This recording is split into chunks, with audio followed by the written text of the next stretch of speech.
예수님의 그 첫 번째 제자는 그 안드레와 그 사도 요한입니다. 근데 이제 이 제자들은 원래 그 세례 요한의 제자들이었다가 이제 예수님께로 이렇게 예수님의 제자가 된 것이죠. 그 자기의 스승이었던 세례 요한이 예수님을 향해서 하나님의 어린 양이다 이렇게 전도하고 선교하는 것을 통해서 오히려 예수님께로 나아간 거죠. 우리가 이제 인간적인 상식으로 볼 때는 이해가 안 가는 것이 자기 제자를 오히려 다른 사람의 제자에게 이렇게 주는 것이죠. 이렇게 할 수 있었던 것은 세례 요한의 믿음 때문입니다. 자신이 드러내려고 하지 않고 자신은 쇠하여야 하고 예수 그리스도께서는 흥하여야 하리라. 자기는 영광이 없고 예수 그리스도에게 모든 영광을 돌리려고 하는 그 믿음이 있었기 때문에 이런 일을 할 수 있었던 것입니다. 오늘날 우리들도 마찬가지입니다. 우리가 믿음으로 사는 것은 나의 영광을 드러내는 것이 아니라 주님께 영광을 돌리는 것이죠. 그래서 모든 그리스도인의 삶의 목적은 고린도전서 10장 31절 너희가 먹든지 마시든지 무엇을 하든지 다 하나님께 영광을 돌리게 하려 함이라 라는 그 말씀처럼 우리가 이 목적을 한순간도 놓치지 않고 그 일을 감당해야 되는 것입니다. 사실 우리 세상 사람들은 세상에서 돈을 좀 많이 벌고 싶어하고 또 높은 자리로 가고 싶어하고 또 어떤 명예와 또 영광을 얻으려고 하는 자연적인 본성이 있습니다. 근데 여러분 이제 가만히 생각해 보면요, 세상적인 영광이라는 거 뭐 그렇게 사실 대단한 것도 아니라고 저는 생각이 듭니다. 그냥 뭐 높은 자리 올라가면은 사실 뭐 욕먹을 일이 솔직히 더 많죠. 그런 일들이 더 많이 있고 안 좋게 되는 경우가 또 끝이 안 좋은 경우가 상당히 많이 있습니다. 그리고 설령 뭐 그렇게까지는 안 갈지라도 그 자리라는 게 또 금방 잊혀지는 것이고 영원하지 못한 자리예요. 그래서 참된 영광, 영원한 영광은 우리가 스스로 우리의 영광을 이 세상에서 취하려고 하는 게 아니라 주님께서 우리에게 주시는 영광이 참된 영광이고 영원한 영광인 줄을 믿으시기를 바랍니다. 네. 여기서 여러분 이 세상에서 조금 이름 나오고 그런 거 사실 별것도 아니에요. 우리가 믿음, 신앙을 가졌다는 것은 그런 것이 별거 아니라 사도 바울 말로 치면은 배설물처럼 배설물 그냥 아무 그냥 하찮게 그냥 흘려 보내는 거죠. 그걸 자꾸 돌아보는 사람은 없습니다. 배설물처럼 여기고 하늘 영광, 천국의 영광, 하나님이 주시는 영원한 영광, 진짜 영광을 바라보면서 나아가는 것이죠. 세례 요한에게는 이러한 믿음이 있었습니다. 오늘 본문에 보면 세례 요한이 이제 전도를 통해서 예수님의 제자가 된 그 안드레가 다시 자기의 형제인 베드로를 전도하게 됩니다. 그리고 예수님께서는 또 빌립을 제자로 부르시고 빌립은 또 예수님을 만난 다음에 누구를 전도합니까? 나다나엘을 전도합니다. 오늘 우리가 함께 읽은 본문이 예수님께서 이렇게 제자를 부르시고 또 예수님을 만난 제자들의 모습을 기록하고 있습니다. 그래서 오늘 말씀을 통해서 우리가 예수님을 만나게 되면 어떤 변화들이 있는지 그거를 함께 살펴보고 오늘 우리의 믿음을 새롭게 결단하는 시간 되시기를 주님의 이름으로 축원합니다. 첫 번째는 예수님을 만나면 자기 중심적이면서 주님 중심으로 완전히 변화가 되게 됩니다. 그 일본의 소설가 중에 아쿠타가와 류노스케라는 사람의 소설에 라생문이라는 소설이 있습니다. 이 소설에 보면 어떤 그 사무라이 부부가 산을 가다가 강도를 만나서 싸우게 되고 그리고 이제 그 부인이 이제 뭐 그 거기서 강간을 당하고 또 그 사무라이가 살인 죽게 됩니다. 그리고 그 광경을 나무꾼이 이렇게 몰래 목격하게 돼요. 근데 이 사람들이 이제 네 사람이죠. 한 사람은 죽은 사람도 이제 무당과 신접해가지고 다시 끌어내려와가지고 그 사건에 대해서 진술을 하는데 다 자기 입장에서 똑같은 동일한 하나의 사건인데 네 개의 버전이 나옵니다. 그러니까 자기 입장에서 의식적이건 무의식적인 건 사람은 다 자기 중심적으로 바라보게 됩니다. 저도 제가 이제 항상 하루에 보통 1시간 반에서 1시간 40분 정도 이렇게 매일 걷거든요. 특별한 일이 없으면 매일 걷는데 낮에 시간이 되면 산에를 가고 이제 낮에 시간이 안 되는 경우에는 그냥 평지를 이렇게 가는 코스가 있어요. 그래서 구간마다 기도 이렇게 있어요. 교인들 기도, 또 자녀 기도, 뭐 이렇게. 그리고 이제 어쩔 때는 이렇게 제가 걷다 보면은 순간순간 좀 딴 생각이 빠질 때가 있어요. 그러면 혹시 기도가 날아갈까봐 중간중간 어떤 지점에서 예수님의 이름으로 기도합니다. 컴퓨터 저장하기처럼 이렇게. 그래서 이제 그걸 중간중간 어느 지점에서는 그걸 한 번씩 해줘요. 그래서 이렇게 코스마다 구간마다 기도하는 그게 딱 이렇게 좀 정해놓고 이렇게 기도를 하는데, 저도 이제 막 바쁘니까 뭐 이렇게 시간 내기가 사실은 막 굉장히 아깝고 그러는데, 그 시간은 아깝지가 않아요. 왜 그러냐면 주님과 동행하고 기도하는 시간이니까 전혀 아깝지가. 제가 만약에 그냥 운동만 했으면 운동하는 시간도 막 아까워했을 거예요. 근데 예수님하고 산책하는데 그 시간이 어떻게 아까울 수가 있겠어요. 그러니까 하나도 안 아깝고 이렇게 기도하게 됩니다. 그런데 이제 운동을 이렇게 밤에 특히 이제 가다 보면 횡단보도를 건너갈 일이 있어요. 코스 중에. 그러면 어떨 때는 막 차가 확 지나가요. 파란불이 보행자 신호가 초록색이 바뀌면 순간적으로 저 사람 운전을 왜 저 따위로 해, 이렇게 이제 화가 좀 나죠. 갑자기 칠 뻔했으니까. 그런데 너무 웃긴 게요. 제가 운전대 잡고 운전할 때는요, 신호가 딱 바뀌는 순간, 보행자 신호가 바뀌는 순간, 저는 이제 빨리 가야 되잖아요. 빨리 확 지나가는데 어떤 사람이 탁 내려오는 거예요. 그래서 그럼 제가 또 그래요. 저 사람 왜 이렇게 빨리 내려와? 좀 이따 내려오지. 그러니까 똑같은 상황인데 제가 보행자일 때 그 상황을 보는 관점하고 운전자일 때 보는 관점이 다르다.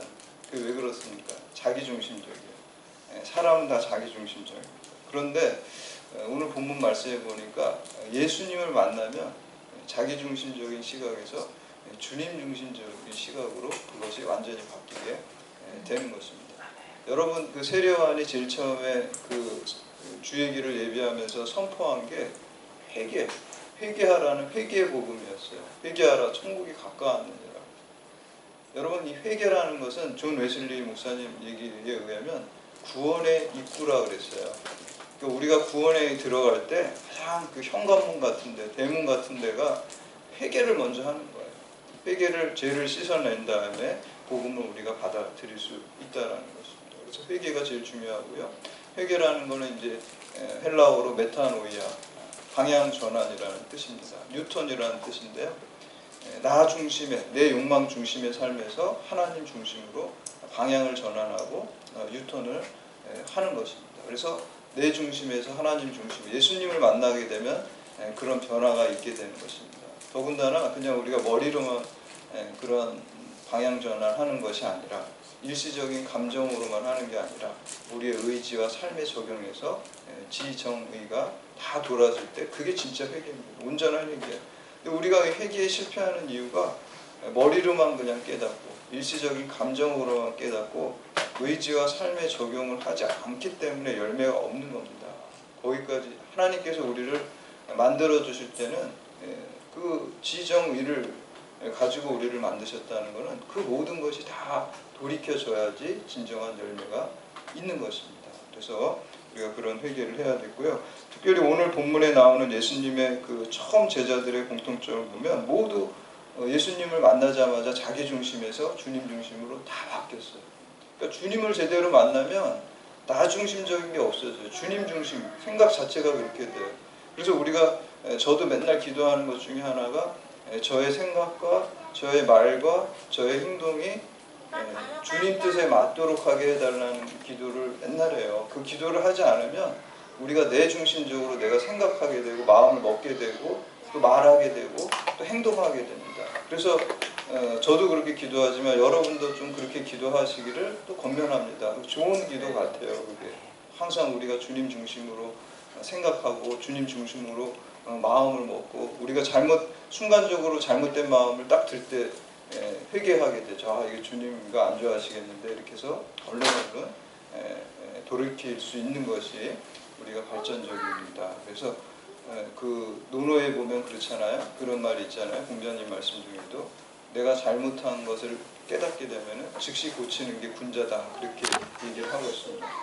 저는 건강한 그리스도인들은요, 내가 잘못했다는 것을 알 때 복음에 비추어서 즉시 고치는 사람, 자기 잘못을 인정하고 돌이키는 사람, 회개하는 사람이 건강한 믿음의 사람이고 진리의 사람이라고 믿습니다. 그래서 여기 보면은 오늘 특별히 이제 그 안드레가 처음에는 예수님께 대해서 랍비여 어디 계시오니까 그러니까 예수님을 그냥 스승으로 본 거예요. 랍비라는 거. 자기 중심적으로 보게 되죠. 근데 이제 예수님하고 하루 종일 같이 있고 그 말씀을 들은 다음에 그 고백이 바뀌어져요. 자기 그 형제인 베드로에게 전도할 때 뭐라 그럴까? 우리가 메시아를 만났다. 그러니까 랍비에서 메시아로 바뀐 거예요. 안드레의 고백. 자기 중심적으로 선생님이라고 봤다가 이제는 주님 중심적으로 보니까 메시아로 보게 된 것이죠. 베드로는 또 어떻습니까? 베드로는 원래 이름이 시몬이라는, 듣는다라는 뜻이에요. 시몬이라. 근데 예수님 만나니까 예수님이 이름을 바꿔주죠. 게바다, 베드로다, 반석이다. 반석이라는 거 흔들리지 않는 거예요. 그러니까 이 듣는다는 게 아마 그 베드로가 그 팔랑귀였던 것 같아요. 그러니까 이 얘기 들으면 이쪽으로 끌려가고 저 얘기 들으면 저쪽으로 끌려가고 중심도 없이 왔다 갔다 하는 사람. 그래서 시몬이라는 이름 자체가 사실 팔랑귀라는 뜻이거든요. 이게 여기저기 그냥 그러다 이제 예수님이 이제 팔랑귀 하지 말고 이제 진리 자체인 예수 그리스도를 만남으로 말미암아 너는 믿음의 반석이 되고 그 믿음에 흔들리지 않는 진리의 반석 위에 내 교회를 세우겠다라고 주님께서 말씀하시는 것처럼 반석이 되리라. 그러니까 역시 이 베드로도 예수님을 만나니까 팔랑귀 같은 자기 중심에서 흔들리지 않는 진리의 반석이 되었습니다. 주님 중심으로 바뀌어진 것을 볼 수가 있습니다. 그래서 우리가 특히 이제 요한복음과 누가복음에 나오는 베드로가 주님의 부르심을 받는 장면을 종합해서 보면 예수에 대한 베드로의 생각이 어떻게 바뀌었는지 알 수가 있습니다. 요한복음에서 베드로는 이 안드레의 말을 듣고 예수님을 찾아가긴 했지만 그냥 초라하고 볼품없는 사람이 메시아일 리가 없다고 판단했습니다. 자기중심적으로 생각하게 되죠. 그런데 이제 베드로가 게네사렛 호수, 우리가 이제 게네사렛 이름이 굉장히 여러 개가 나와요. 그게 갈릴리 호수인데 갈릴리 호수라고도 하고 게네사렛 호수라고 하고 디베랴 호수라고도 하고 또 긴네렛 호수라고도 이름이 다 사연이 있는데요. 이 게네사렛이라는 거, 이 게네사렛 이게 이제 하프라는 뜻이거든요. 원래. 그러니까 이거는 히브리어와 그리스어예요. 히브리어 긴네셋이라는 게 히브리어고 게네사렛이라는 게 헬라어인데 그게 하프, 호수 모양이 하프 모양이었기 때문에 그렇게 얘기를 하고, 디베랴라는 것은 헤롯 안티바의 수도 디베랴에 인접해 있어서 디베랴 수도라고 그래요. 그 호수라고 한 거예요. 저도 한 3년 전에 여기를 갔었거든요. 이스라엘 성지순례 가가지고 갈릴리 호수 가가지고 직접 물이 깨끗하더라고요. 진짜 엄청 깨끗하더라고요. 그래서 막 이렇게 발도 담가보고 한번 또 이제 배도 타봤어요. 배도 이렇게 갈릴리. 근데 이제 말이 호수인데 이렇게 가이드한테 물어보면 이게 둘레가 53km라고 그래요. 둘레가. 그러니까 엄청나죠. 보이지도 않아요. 끝에. 그러니까 이제 자꾸 성경에 어떤 사람은 호수라고 그러고 어떤 사람은 바다라고 이렇게 얘기하는데 원래는 호수가 맞는데 이제 너무 크니까 이제 바다라고 이제 그렇게 얘기를 한다 그래요. 그래서 이제 민물이고 그래서 민물이기 때문에 호수가 맞는데 규모가 워낙 크니까 이제 바다라고 해요. 파도도 치고 그러니까 그런 이제 여기 이 호숫가에서 이제 베드로가 만났는데 그때 베드로가 이제 예수님 만났을 때 뭐라고 해요? 깊은 데로 가서 그물을 내려 고기를 잡으라. 누가복음에 보면 그렇게 나와요. 그럼 여러분 한번 상식적으로 생각해 보세요. 이 베드로가 이 어업에 종사했기 때문에 자기가 여기는 전문가고 예수님 목수이기 때문에 비전문가거든요. 그리고 이제 동이 틀 때는 이게 태양이 들어오면 고기들이 낮은 곳으로 간대요. 오히려 그 햇빛을 받아가지고. 근데 오히려 거꾸로 뭐라 그래요? 예수님 깊은 곳으로 가서 그물을 던지라는 건요. 베드로가 알고 있는 전문 지식에 비교했을 때 거꾸로 얘기하는 거예요. 그러나 그럼에도 불구하고 내가 밤새도록 고기를 잡지 못했지만 주님 말씀에 의지해서 그물을 내리겠습니다. 그리고 이제 그물을 내리게 되죠. 그런 다음에 이렇게 예수님 그물이 찢어지도록 그 고기를 잡은 다음에 주님 저는 죄인입니다. 이렇게 얘기하는 고백을 우리가 듣게 회개하게 되죠. 그럼으로써 이제 이 베드로가 이제 완전히 주님 중심으로 바뀌는 것을 보게 됩니다. 여러분 나다나엘은 어떻습니까? 메시아인 예수님을 만난 이 빌립은 이 친구인 나다나엘에게 이렇게 증언하였습니다. 우리 45절 말씀 함께 봉독합니다. 45절 시작. 빌립이 나다나엘을 찾아 이르되 모세가 율법에 기록하였고 여러 선지자가 기록한 그 일을 우리가 만났으니 요셉의 아들 나사렛 예수니라. 그러자 이제 나다나엘이 반응이 냉소적이었습니다. 이 46절에 나다나엘은 이 나사렛에서 선한 것이 날 수 있느냐라고 이렇게 대답을 했다는 것입니다. 제가 그 철과 대학원 다닐 때 이제 박사과정 그 아리스토텔레스 전공하는 그 학생이 있었는데 그 친구가 학부 대학을 여기 나사렛 대학교 있죠, 거기를 나왔어요. 그래서 그 친구가 그러더라고요. 나사렛에서 무슨 선한 것이 나오겠냐. 그래서 그 나사렛 대학교가 있잖아요. 천안에 가면 있더라고요. 저도 한번 가봤는데. 그래서 나사렛은 그 갈릴리의 한 작은 마을입니다. 저도 여기도 가봤거든요. 근데 이제 북쪽에 있어요. 북쪽에 있고 위에 이제 레바논하고 이렇게 접경돼 있어가지고 이 이스라엘 사람들이 이방인들하고 가까워가지고 거기를 완전히 무시했고. 그리고 이제 그 최대 빈민촌이 그 나사렛 동네였기 때문에 그 나사렛 이방 지역하고 가깝고 그 최대 빈민촌에서 뭐 선한 게 나겠느냐. 그래서 갈릴리가 좀 더 넓은 행정구역이고요. 나사렛은 갈릴리 안에 있는 또 자그마한 마을. 그러니까 갈릴리 구 나사렛 동 이렇게 생각하시면 돼요. 갈릴리 구 안에 나사렛 동이 있었던 거예요. 빈민촌이고요. 그렇게 이제 얘기하는데 여기서 뭐라 그럽니까? 그 빌립이 와 보라 이렇게 전도하죠. 와 보라 이렇게 우리 47절 말씀 함께 봉독합니다. 47절 시작. 예수께서 나다나엘에게 자기에게 오는 것을 보시고 그를 가리켜 이르시되 보라 이는 참으로 이스라엘 사람이라 그 속에 간사한 것이 없도다. 네. 초면인 예수님이 이렇게 말씀하시자 이 나다나엘에 위하여면서 어떻게 저를 아십니까? 라고 이렇게 묻습니다. 그때 이제 예수님께서 빌립이 너를 부르기 전에 내가 무화과 나무 아래 있을 때 보았노라.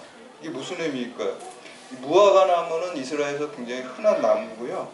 탈무드에 보면은 이 무화과 나무 그늘 안에서 쉬거나 공부하거나 명상하는 곳이 주로 무화과 나무입니다. 그리고 이 무화과는 평화와 생명을 상징하기 때문에 여기서 영원한 생명을 사모하는 사람들이 어떤 영원한 생명을 또 진리를 깨닫고 그 아래에서 논하거나 묵상을 합니다.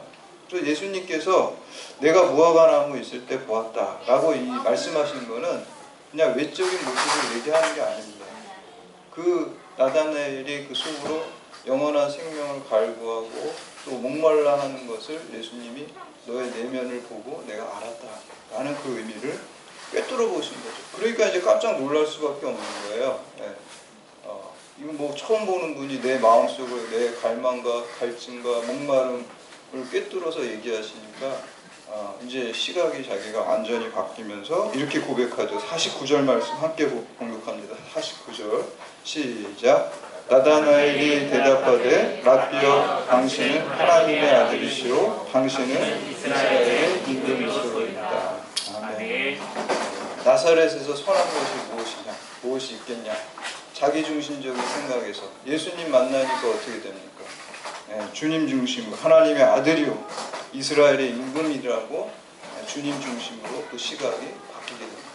우리가 주님을 만나면 이렇게 자기중심에서 주님 중심으로 시각이 바뀌게 되고 생각이 바뀌게 됩니다.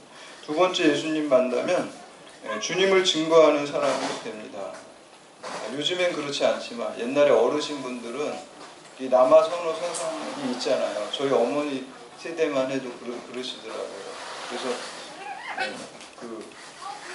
저희 아들 날 때 이제 저희 어머니가 이제 병원 오셔가지고 계시다는데 옆에 이제 다른 할머니들이랑 이렇게 앉아 계시다가 이제 뭐 났어요? 뭐 이런 거 물어보잖아요. 어떤 할머니가 그랬대요. 자기는 그 손주 아들 낳았는데 이렇게 길거리 가면 누가 좀 물어봐 줬으면 좋겠대. 뭐 손자 뭐 낳았어? 이걸 뭐 물어봐 줬으면 좋겠대. 아들 낳았다고 이제 얘기하고 싶어서. 그래서 앙금안물이잖아요. 궁금하지도 않고 남들은 물어보지도 않는데 본인은 그냥 너무 기뻐서 그러니까 말하고 싶은 거죠. 저는 뭐 이거는 아니지만 이런 거랑 비슷한 경험을 했던 게 제가 운전면허 시험 봤을 때 딱 합격해가지고 나오는데 좀 물어봐줬으면 좋겠어요. 저 운전면허 합격했어요. 이 얘기를 하고 싶은데 뭐 지나간 사람 붙들고 그냥 말할 수는 없고 말을 하고 싶은데 그러니까 많이 전화해가지고 이제 아는 친구들한테 이제 합격했다. 국가시험에 합격했다. 그러니까 우리에게 좋은 게 있으면은 뭔가 이걸 알리고 싶고 그러니까 하고 싶은 거죠. 또 우리가 예수님을 만나면 증거할 수밖에 없다는 거예요. 예수님이 좋으니까. 예수님이 진리시고 예수님이 영원한 생명이시기 때문에 그냥 안 궁금하고 안 물어본 사람들한테도 예수님이 구원자이고 진리의 생명이시는 것을 우리가 널리 전해야 된다라는 것입니다. 그래서 예수님께서는 영원한 대제사장입니다. 라틴어로 폰티펙스라고 그랬어요.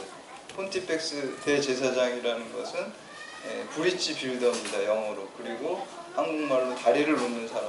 십자가가 다리가 되는 거죠.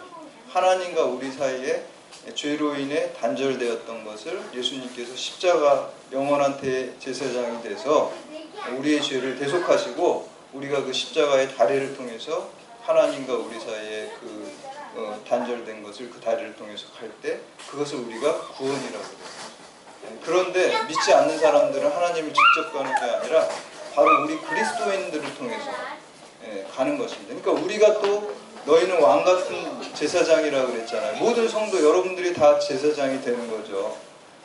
그래서 예수님의 제사장적인 중보 사역을 우리가 감당하는 기도를 통해서 하고요. 예배를 통해서 하는 거예요. 그래서 어떤 분들은 중보기도라는 말을 쓰면 안 된다라고 이렇게 얘기하는 분도 있어요. 왜냐하면 중보자는 예수 그리스도 한 분이시니까. 그거는 맞는 말이에요. 예수 그리스도가 유일한 중보자이세요. 근데 우리는 그 예수 그리스도의 중보적 사역을 하는 거예요. 내가 중보자라는 건 아니에요. 자신이 중보자라고 생각하는 게 아니라 중보자, 유일한 중보자이신 예수님의 일을 우리가 이 그리스도인으로서 그 일을 중보적인 일을 하는 거예요. 그래서 중보기도도 그 말을 써도 괜찮습니다. 뭐 내가 중보자라고 생각하고 그 일을 하는 건 아니거든요. 중보자는 예수님이지만 중보 사역을 하는 것이고 그래서 다리가 두 개 있다고 봐야 돼요. 믿지 않는 사람들은 우리를 통해서 우리가 중보자가 돼서 우리가 다리가 되어서 우리가 뭐 다리가 되어서 그들을 주님께로 인도하고 주님을 만나면 그 예수 그리스도의 십자가가 다리가 돼서 하나님과 관계가 회복되는 구원의 역사, 영원한 생명의 역사, 진리의 역사가 일어나게 되는 것입니다. 그래서 우리는 믿지 않는 자들을 예수님께로 인도하는 빌립이 나다나엘을 주님께 인도한 것 같은 그 사명을 감당해야 되는 것입니다. 마지막으로 세 번째, 주님을 만나면 의심하더라도 주님께 나아가야 합니다. 나다나엘은 빌립을 통해서 예수님에 대해 들었을 때 좀 시니컬했죠. 야, 여기 나사렛에 뭐 선한 게 있어. 이렇게 좀 약간 좀 비판적이었어요. 그럼에도 불구하고 나아갔을 때 구원의 역사, 예수님을 인격적으로 만나는 역사가 있습니다. 나다나엘이라는 이름은 하나님의 선물이라는 뜻이에요. 그러니까 구원을 선물로 받았어요. 50절 51절 말씀 함께 봉독합니다. 50절 51절 시작.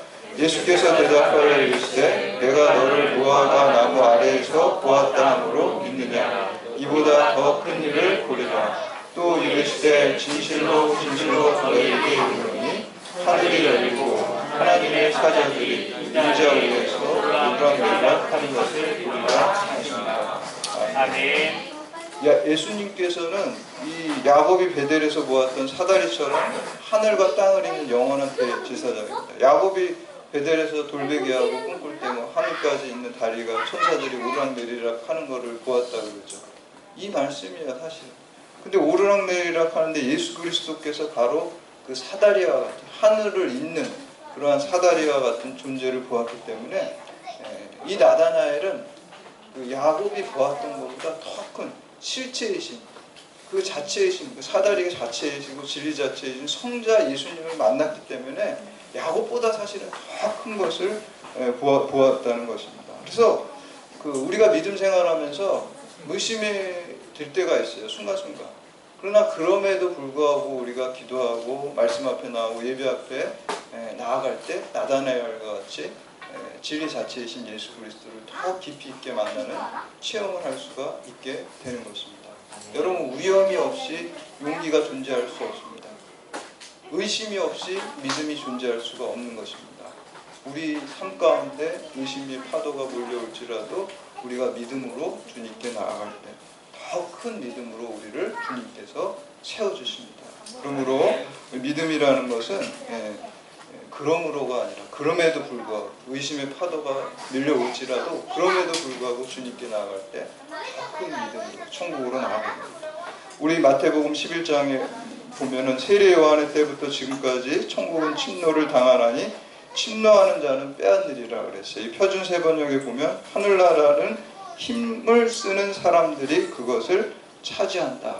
의심에도 불구하고 믿음으로 애쓰고 노력할 때 주님께서 우리를 축복하시고 기쁘게 도와주시고 믿음에서 믿음으로 더 큰 믿음, 구원받는 믿음에서 더 큰 믿음으로 우리가 사명 감당하는 믿음에서 믿음으로 우리를 옮겨주실 줄 믿으시기를 바랍니다.